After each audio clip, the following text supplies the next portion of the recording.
As I am contractually obliged to say, buckle up, everyone. It's showtime.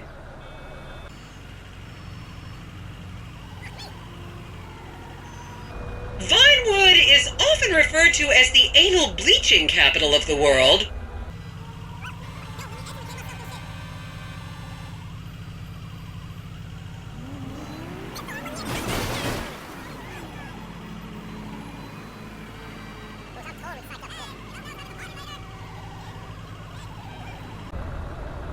I should remind you this is a no-smoking bus. Unless, of course, it's medical marijuana, then you're all right.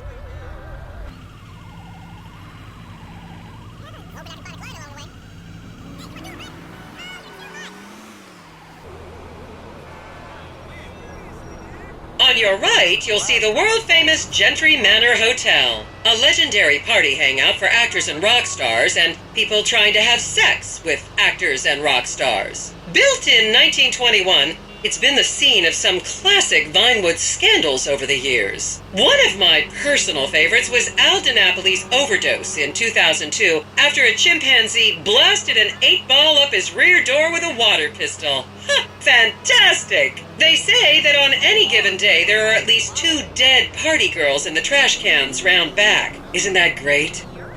Okay, smartphones at the ready, celeb spotters. We are now approaching the legendary nightclub, the Dungeon Crawler. Opened in 1996, the club is famously owned by actor Bruce Spade, who has a custom-built elevated VIP table so that he looks the same height as everyone else. It remains one of Vinewood's hottest night spots for the rich and famous to do drugs and date rape impressionable fans. Play your cards right, and that could be you! The Dungeon Crawler was in the news again recently when comedian Morgan Chester allegedly ran over a doorman in his SUV for not laughing at one of his jokes. Oh, and now a treat for you closet glam rockers on board. We're coming up to the infamous Tequila La Rock Bar. Back in the day, this was a restaurant run by the mob until it got shut down over the Adam's apple in the soup controversy of 1982. It reopened as the Tequila La Bar in 1983 and became a mecca for hair metal bands and fans from across the country. It's rumored that the Love Fist song Dangerous Bastards was written about a night they partied here on mescaline with some transgender twins. Now, this house up ahead is one of the many private residences of action movie director Mark Fostenberg. Fostenberg still maintains he was out of town when a 15-year-old Mexican girl was found dead in his pizza oven in 2007. The case was settled out of court and all charges were dropped. The girl's family now live on the next street. So this is the house of television exercise guru The Craze. You might have seen him degrading himself recently on Rehab Island.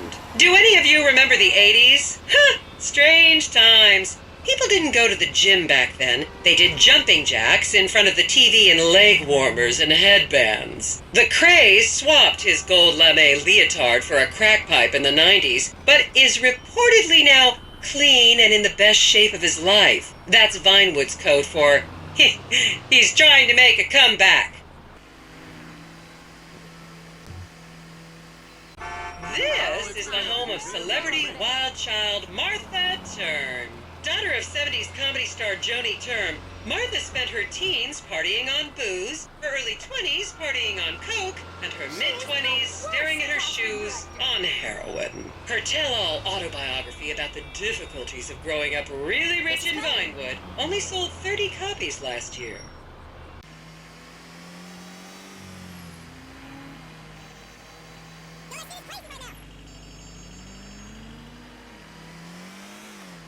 I was a member of the jury in the 1991 movie Last Will and Testament. They cut my line. Just up ahead is another place to see and be seen in Rockford Hills, the Richmond Hotel. An iconic entertainment industry hangout, sleazy producer types have been promising to make young girl stars here for over 100 years now. Not gonna lie, I did some shameful things in that lobby bar in my youth, but I've put that period of my life behind me now.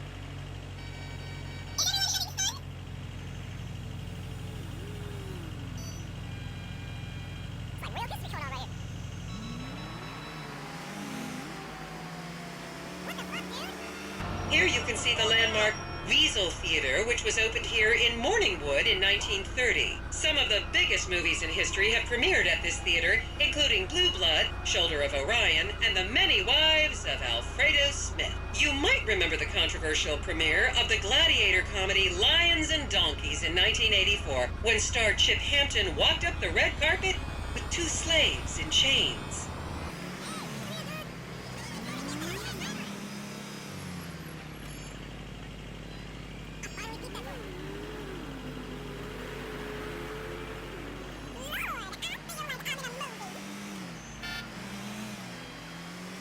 Count yourselves lucky, my prescription just got renewed this morning.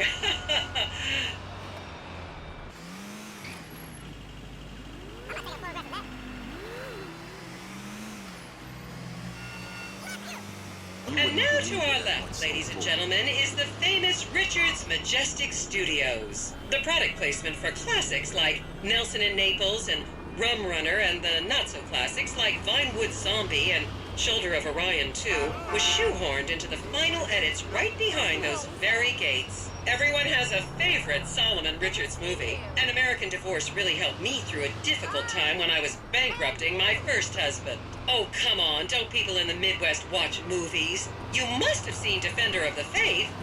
No? Wow, tough crowd.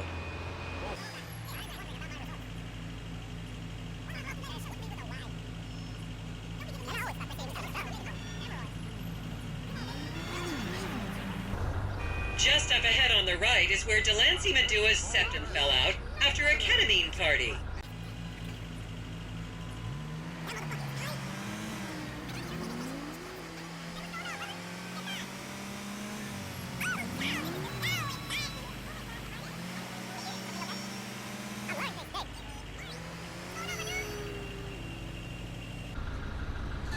Remember, these people are rich and beautiful.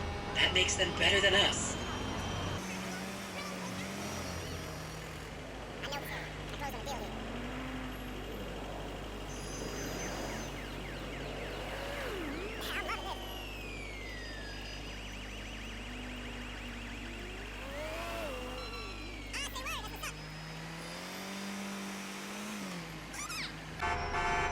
Keep those cameras out and fingers on the trigger. Celebs are skinny and fast.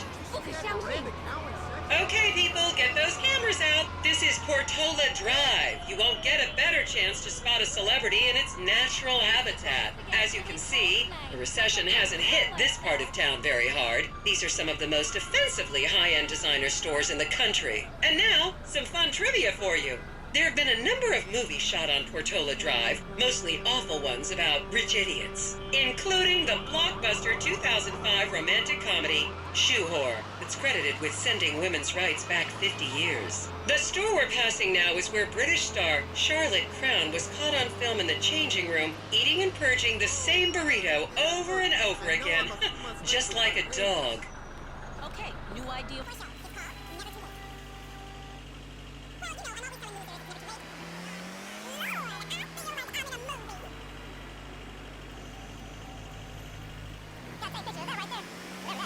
This is the Epsilon Center. Anyone with red hair, please cover it for your own safety. If you really want to meet a famous celebrity, this place is packed full of them. Take an introductory course. It changed my life.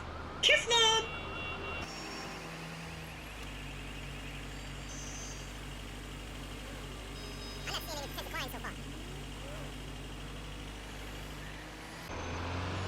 To the left, you'll see a spot where a pizza boy claims that Play PG Jackson asked him to remove his shorts.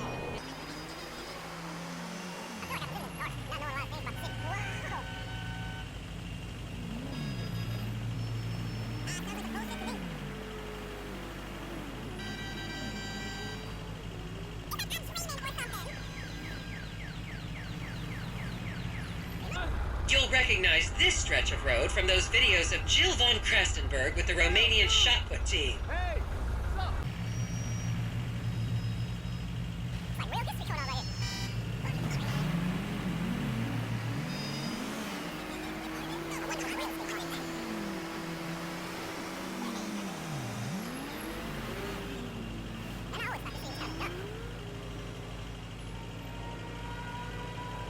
Don't you just love people you've never met and would have you arrested if you came within 10 feet of them?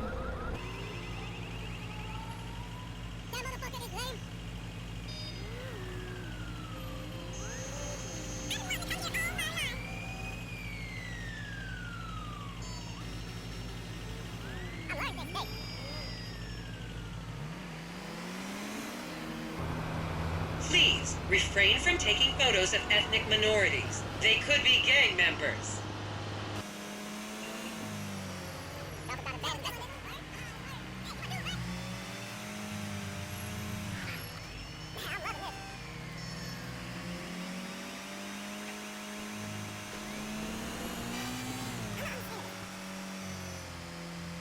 And here is City Hall.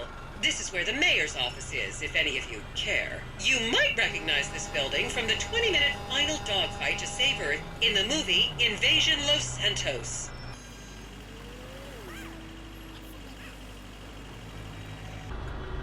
The next corner is where actor Scott Stevens famously prolapsed after a failed party trick.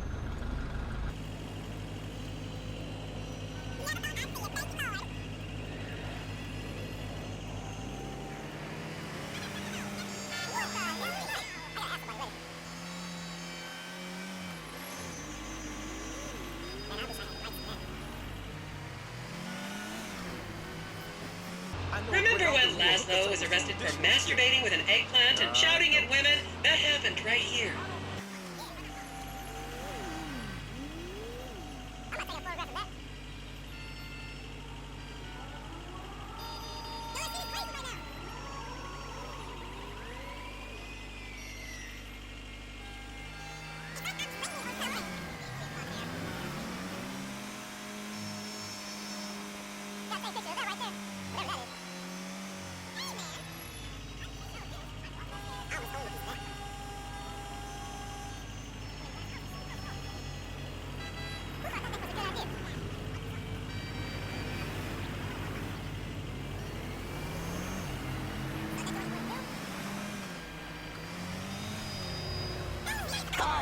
And here we have the beautiful Oriental Theater.